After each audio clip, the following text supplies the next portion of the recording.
여러분 안녕하십니까. 법률사무소국토의 김조영 대표 변호사입니다.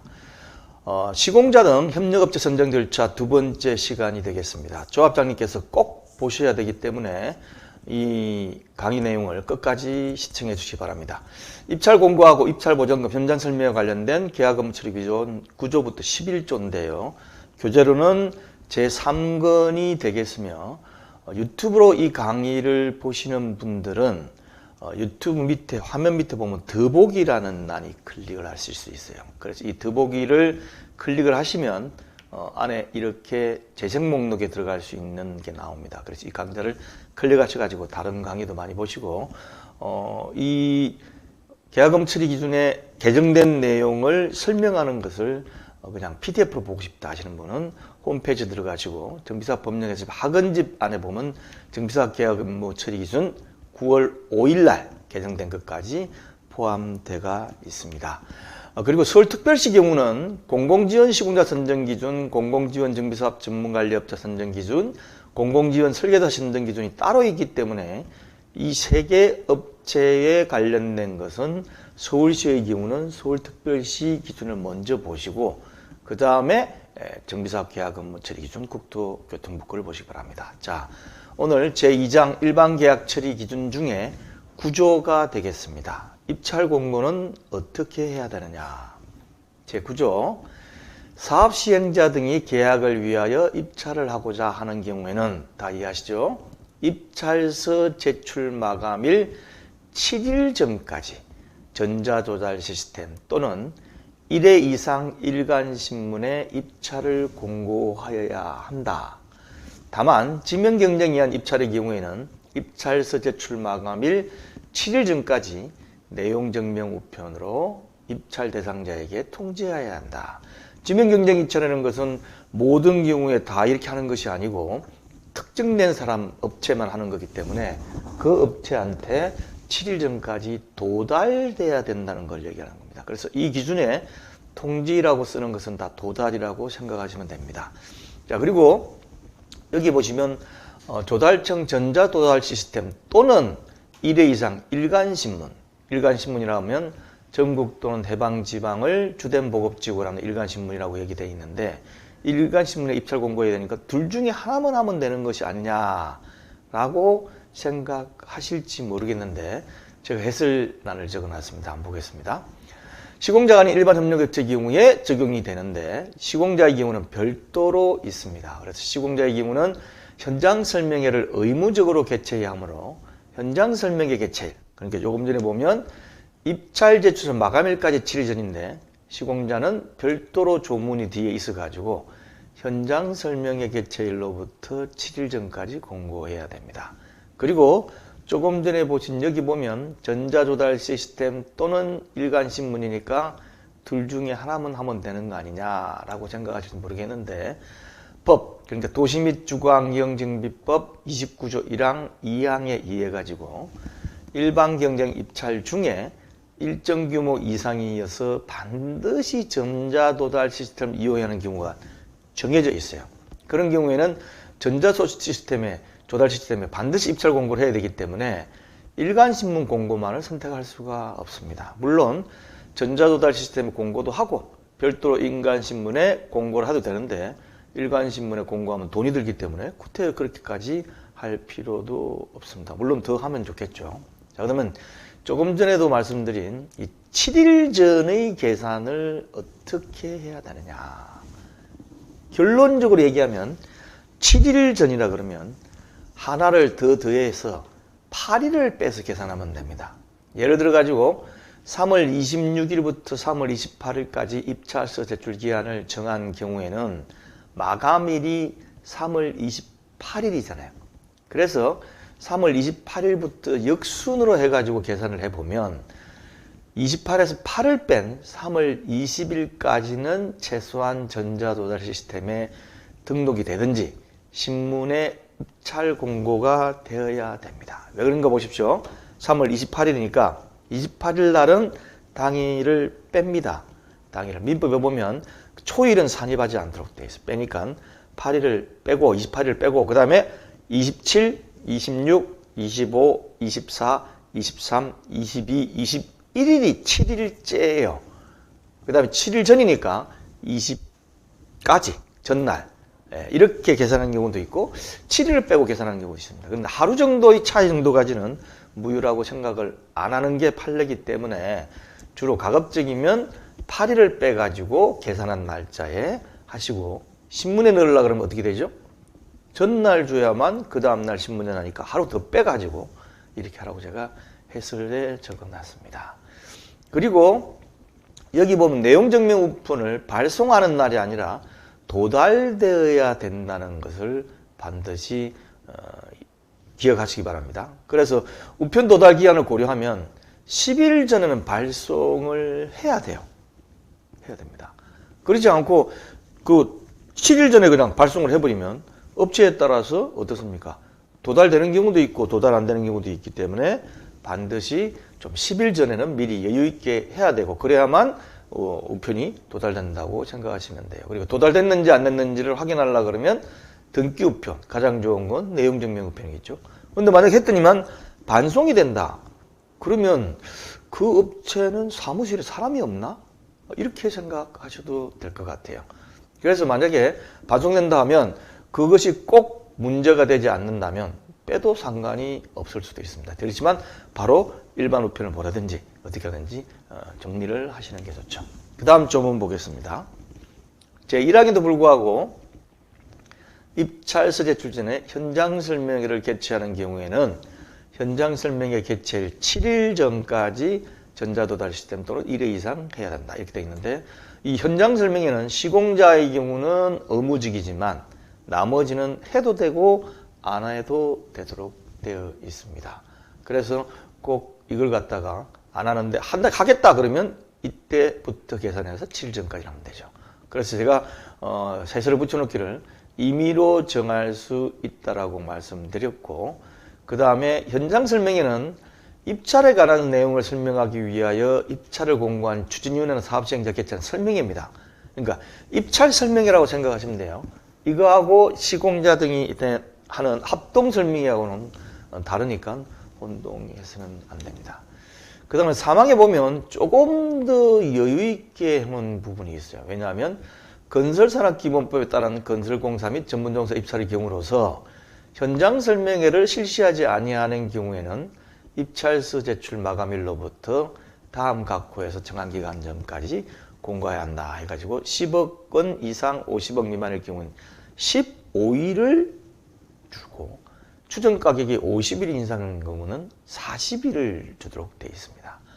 그래서 일반적으로 시공자 선정인 경우는 현장 설명 개최 의무적이기 때문에 여기에는 해당이 되지 않는데 그거 말고 다른 협력업체 건설공사 추정 가격이 이렇게 될 경우 그죠? 그러니까 조그만한 공사 아니면 일종의 전문공사를 할 경우는 이렇게 넉넉하게 줘야 된다. 그래야만 계산을 해서 어떻습니까? 입찰 제한서를 낼 수 있다. 이런 개념으로 이해하시면 되겠습니다. 사항입니다. 제1항부터 3항까지 규정에도 불구하고 재입찰을 하거나 긴급한 재예방 복구 등을 위해 필요한 경우는 입찰서 제출 마감일 5일 전까지 공고할 수 있다라고 해주고 그러니까 재입찰의 경우는 5일 전까지 뭐 긴급하거나 재예방 복구 같은 경우는 잘 없으니까 어쨌든 5일 전까지 공고할 수 있다라는 겁니다. 자, 그 다음에 이제 10조입니다. 그럼 앞에서 말하는 입찰 공고 기한을 설명했는데 그럼 입찰 공고에는 무엇이 들어가야 되느냐? 뭐 아마 다 아실 거겠지만 한 번 더 보도록 하겠습니다. 10조 입찰 공고 등의 내용 제9조에 따른 공고 등에는 다음 각 호의 사항을 포함해야 한다. 1. 사업계획의 개요, 공사 규모, 면적. 그 다음에 입찰의 일시 및 장소니까 이거는 언제부터 언제까지 입찰 제안서를 내면 된다는 마감일까지 정해놔야 되겠죠. 그 다음에 입찰의 방법, 경쟁 입찰로 하느냐 아니면 공동 참여를 허용하느냐 마느냐 흔히 말하는 컨소시엄이라고 하죠. 그러니까 이 두 개 이상의 회사가 같이 들어올 수 있느냐 1인으로 들어올 수 있느냐 이를 얘기하는 겁니다. 그 다음 현장 설명회를 개최하는 경우에는 일시 및 장소 그리고 부정당업자 입찰 참가 자격 제한에 관한 사항 부정당업자는 우리 조합의 경우는 입찰할 수 없다 뭐 이런 내용 그 다음에 입찰 참가에 따른 준수사항 및 위반 시 자격 박탈에 관한 사항, 그 밖에 사업시행자 등이 정하는 사항 등을 넣어가지고 입찰 공고를 하시면 되고, 보통 누리장터 같은 데 보면 다른 조합에서 올라오는 입찰 공고문을 아마 보실 겁니다. 그걸 참조를 해서 작성을 하시면 되겠습니다.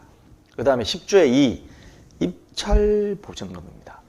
입찰 보증금이라는 것은 입찰을 할 때 보증금을 내라는 거예요. 근데 이거랑 달리 현장 설명에 와서 설명을 들으려면 보증금을 내야 된다. 이렇게 돼서 문제가 되는 거 말입니다. 왜냐하면 현장 설명하고 입찰 내는 거하고는 기간이 있는데 아예 처음 단계부터 돈을 안 내면 와서 설명조차도 못 듣는다. 이렇게 하는 경우가 있어가지고 조금 더 조문이 정비됐습니다. 보겠습니다. 10조의 2, 입찰보증금. 사업시행자 등은 입찰에 참가하려는 자에게 입찰보증금을 내도록 할 수 있다. 2항, 입찰보증금은 현금, 최신간처, 우체국이죠. 또는 은행법의 적용을 받는 은행이 발행한 자기합수표, 그러니까 현금으로 내든지 수표로 내든지, 또는 국가를 당사자로 하는 계약에 관한 법률 또는 지방자치단체를 상대로 하는 계약에 관한 법률에서 정하는 보증서, 이거 끊으려면 돈이 들어가요. 그래서 어차피 돌려받을 수 있을 정도의 조합 같으면 현금이나 수표로 내는 것도 한 방법입니다. 3항, 사업시행자 등이 입찰에 참가하는 자에게 입찰보증금을 납부하도록 하는 경우에는 입찰 마감일부터 5일 이전까지 입찰보증금을 납부하도록 요구해서는 아니 된다. 이게 무슨 말이냐면 입찰 마감일로부터 5일 이전까지, 그러니까 5일 전보다 더 전에 입찰보증금을 납부하면 안 된다. 그러니까 입찰 마감일부터 5일 그 사이에 보증금을 납부해라 라고 하는 건 좋은데 어떻습니까? 미리 내라. 미리 내라 그러면 그게 뭐죠? 현장 설명회 때에 보증금을 내야만 현장 설명회에 참석해서 설명 들을 수 있다. 이거를 방지하기 위해서 표현을 이렇게 쓴 거예요. 그러니까 현장 설명회 보증금을 내서는 안 된다. 이렇게 하면 현장 설명회 안 하고 할 경우에도 미리 예를 들면 공고하자마자 그때로부터 예를 들면 바로 3일 내에 2일 내에 어떻습니까? 보증금을 내라. 이렇게 하면 계산도 해보고 하기 전에 보증금부터 먼저 납부해야 되니까 미리 경쟁 입찰에 방해가 될 수 있도록 하니까 이런 거를 막아 놓은 겁니다. 그래서 제가 설명드린 내용을 해설을 보시면 충분히 이해를 하실 수가 있을 겁니다. 그 다음 11조 현장 설명회입니다. 와서 우리 조합의 사정은 이렇고 이번에 뽑으려는 중점은 이거다. 그런 걸 업체한테 설명을 드리는 거죠. 11조 내용은 다음과 같이 되어 있습니다. 11조 현장 설명회. 사업 시행자 등이 현장 설명회를 개최할 경우 현장 설명회는 다음 각호의 사항이 포함되어야 한다. 1. 정비구역 현황. 2. 입찰서 작성 방법, 제출 서류, 접수 방법 및 입찰 유의사항. 3. 계약 대상자 선정 방법. 4. 계약에 관한 사항. 5. 그 밖에 입찰에 관하여 필요한 사항이라고 되어 있습니다. 계약 입찰서 작성 방법 및 제출 서류 접수 방법은 많이 공개가 되어 있는 것 같아요. 그래서 입찰 지침서를 보통 나눠주는데 거기에 조합에서 하고 싶은 말, 추진위원회에서 하고 싶은 조건 같은 경우를 적어 놓는 경우가 많이 있습니다. 그래서 참석한 회사에서 그걸 받아가지고 거기에 맞게끔 이제 작성하는 거죠. 그 다음에 계약 대상자 선정 방법, 이사회에서 몇 개 업체 선정해가지고 대의원에 올린 다음에 대의원에 선정한다. 아니면 총회 선정한다. 이런 내용을 적는 거죠. 그리고 계약에 관한 사항, 계약에 관한 사항은 주로 계약 내용 중에 중점되는 내용을 적거나 아니면 계약 초안을 하는 경우가 있습니다.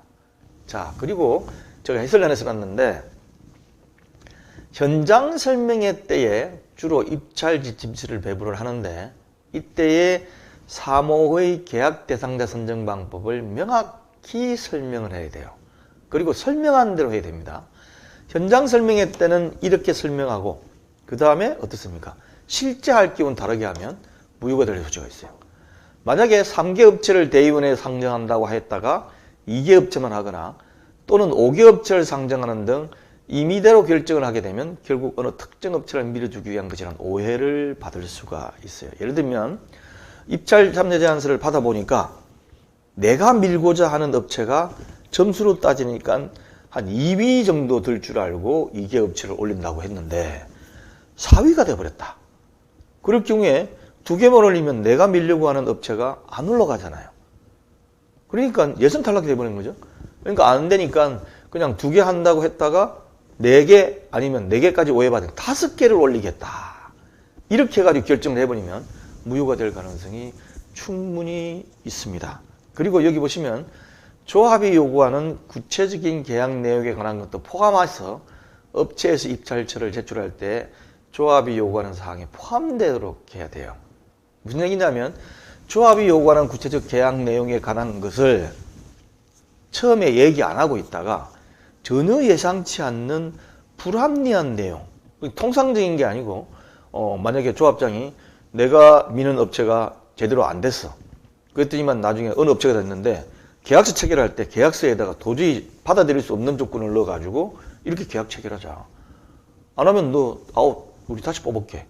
네가 하기 싫으면 너 그만둬라. 이렇게 하는 것은 문제가 있는 거죠. 명확히 경쟁 입찰이라고 보기가 어렵습니다. 또 하나는 뭐냐면 현장 설명회를 한다고 공고를 했어요. 그리고 현장 설명회를 갔습니다. 갔더니만 어떻습니까? 설명회를 하지 않고 입찰 지침서를 주면서 그냥 이걸로 대체할게요. 보시고 오십시오. 라고 하는 조합이 있다면 왜 그렇게 할까요? 그냥 현장 설명회는 입찰 제안서 올리고 누리 정태 올리고 이걸로 입찰 지침서 올리고 그걸로 가름한다 그러면 될 건데 뭐하러 굳이 현장 설명회 한다고 오라 그런 다음에 안 온 업체는 아예 입찰 참여 제안서를 내지도 못하게끔 제한을 가하느냐. 특히 지방에서 많이 그럽니다. 제가 말하는 지방이라는 것은 서울을 기준으로 해서 지방에서 많이 그렇게 해요. 왜냐하면 예를 들면 뭐 저 밑에 지방에 있는 업체에서 하는데 서울 업체나 수도권 업체가 다 내려가기가 힘들 경우가 있지 않습니까? 그러니까 현장 설명회는 딱 며칠간 하는 게 아니고 딱 한 날, 1시에 딱 정확히 해요. 그 시간에 늦게 오면 참석 안 한 걸로 온다든지 불참으로 처리해버린대요. 그렇게 되면 어떻게 되죠? 결과적으로는 오라 그런 다음에 못 오게끔 유도를 하고 그러고서 경쟁 범위를 좁히는 결과가 됩니다. 자, 그래서 이렇게 편법으로 하시지 마시기 바랍니다. 편법으로 하게 되면 뭔가 뒤에 구린 것이 있구나. 이런 생각이 들 수밖에 없습니다. 자, 이 강의를 듣는 추진위원장님하고 조합장님은 그러실 줄 않을 거라고 믿고 다음 강의를 또 진행할 테니까 다음 시간에도 꼭 참석하시거나 아니면 강의를 들어주시기 바랍니다. 그리고 유튜브로 들으시는 분 중에 다음 강의를 들으시면 구독하고 좋아요를 눌러주면 다음 강의 때 들으실 때 수월하게 들으실 수 있습니다. 감사합니다. 다음 시간에도 뵙도록 하겠습니다.